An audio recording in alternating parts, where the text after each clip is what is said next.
morning friends. Good morning to all of you. I am Subir sir from Home Coaching Center, खिरू चौक, भट्टा बाजार, पूर्णिया। और आज class 7-8 के लिए हम लेकर आए हैं पिछले वीडियो का सॉल्यूशन। पिछले वीडियो में आपको 10 क्वेश्चन दिया गया था और उसको बोला गया था कि सॉल्व करके व्हाट्सएप करने के लिए। तो कुछ बच्चों ने किया भी, तो कुछ क्वेश्चन में प्रॉब्लम था, तो मैं सोचा कि चलो सारा क्वेश्चन ही बता देता हूँ। पहला क्वेश्चन था आपका, which waves required no medium for propagation, मतलब कौन से वेव को मीडियम की जरूरत नहीं होती है आगे बढ़ने के लिए, प्रोपागेशन के लिए। तो आपको याद रखिएगा इलेक्ट्रोमैग्नेटिक वेव आपको पढ़ाया गया था कि वेव को मीडियम की जरूरत होती है, बिना मीडियम का वो एक स्थान से दूसरे स्थान तक नहीं जा सकता, प्रोपागेट नहीं हो सकता है। तो याद रखिएगा इलेक्ट्रोमैग्नेटिक वेव जो है उसको प्रोपागेशन करने के लिए आपको मीडियम की जरूरत नहीं होती है। दूसरा, what is the direction of oscillation of the particles in a medium through which a transverse wave is propagating. बोला जा रहा है कि what is the direction of oscillation, तो लिखते हैं in transverse wave particle of the medium oscillate in a direction perpendicular to the direction of propagation of wave. तो याद रखिएगा कि कैसा डायरेक्शन होता है, परपेंडिकुलर होता है। तीसरा, which property of wave determine loudness, तो लाउडनेस किस पर डिपेंड करता है, एम्पलीट्यूड पर आपको बताया गया था। पिच किस पे डिपेंड करता है, फ्रीक्वेंसी पर आपको पढ़ाया गया था। चौथा क्वेश्चन है, how is the frequency and wavelength of a wave related to its velocity, frequency और वेवलेंथ का क्या रिलेशन है। तो याद रखिएगा velocity of wave is equal to wavelength into frequency. पांचवा है, in which medium to the sound waves travel fastest, air, water और आयरन में किसमें जो है साउंड वेव तेजी से मूव करेगा, तो आप जानते हैं सॉलिड में, सॉलिड आपका आयरन है।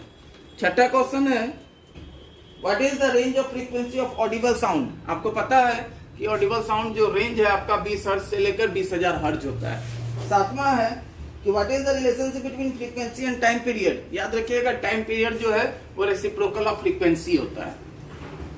आठवां क्वेश्चन है आपका, can two astronaut talk on the surface of moon, क्या दो एस्ट्रोनॉट मून पे आपका बात कर सकता है, तो no, the astronaut can not talk on the surface of moon, दो एस्ट्रोनॉट जो है मून पे बात नहीं कर सकता है क्योंकि वहां एटमॉस्फेयर नहीं होता है मून पे, लेकिन अर्थ पे कर सकता है क्योंकि अर्थ पे आपका एटमॉस्फेयर है।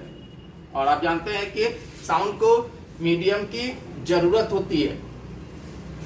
अगला क्वेश्चन है आपका कि why a given sound is louder in a hall than in the open, open की तुलना में आपका हॉल में जो है वो साउंड ज्यादा लाउड करता है, क्या रीजन है। तो देखिए, in a hall repeated reflection of the sound, आप जानते हैं कि हॉल में जो है वो साउंड आपका क्या होता है, रिफ्लेक्शन ऑफ साउंड रिपीटेड होता है वॉल या सीलिंग से टकराकर। तो ये जो रिफ्लेक्शन साउंड है ये मिक्स हो जाता है आपका डायरेक्ट साउंड से और इंटेंसिटी इसकी इंक्रीज हो जाती है, जिसके कारण आपका हॉल में साउंड तेजी से सुनाई पड़ता है। 10वां नंबर क्वेश्चन है आपका, why are longitudinal wave called pressure waves, longitudinal waves को प्रेशर वेव क्यों कहते हैं। तो इसका रीजन है longitudinal waves are called pressure waves because propagation of longitudinal waves through a medium involve change in pressure. तो बोला जा रहा है कि प्रोपागेशन ऑफ लॉन्गिट्यूडनल वेव जो है जब किसी मीडियम से बदलता है तो उसका प्रेशर जो है वो चेंज होता है और वॉल्यूम ऑफ एयर जो है वो कंप्रेशन और रेयरफैक्शन होता है। तो कंप्रेशन क्या होता है, जब हम लोग क्लोज होते हैं तो कंप्रेस होता है और फैलते हैं तो रेयरफैक्शन होता है। तो ये कंप्रेशन और रेयरफैक्शन जो होता है आपका प्रेशर और वॉल्यूम का, उसके कारण आप कह सकते हैं कि लॉन्गिट्यूडनल वेव जो है आपका क्या है, प्रेशर वेव है। तो आप ये सारे क्वेश्चन को एक बार लर्न कर लीजिएगा। क्वेश्चन के साथ बच्चों को होता क्या है कि आंसर तो याद रहता है पर उसको ये नहीं मालूम होता है कि उसका क्वेश्चन क्या है। तो पहले 2-3 बार क्वेश्चन पढ़िएगा, समझिएगा, उसके बाद उसका सॉल्यूशन आंसर याद कीजिएगा। आज के लिए इतना ही, धन्यवाद।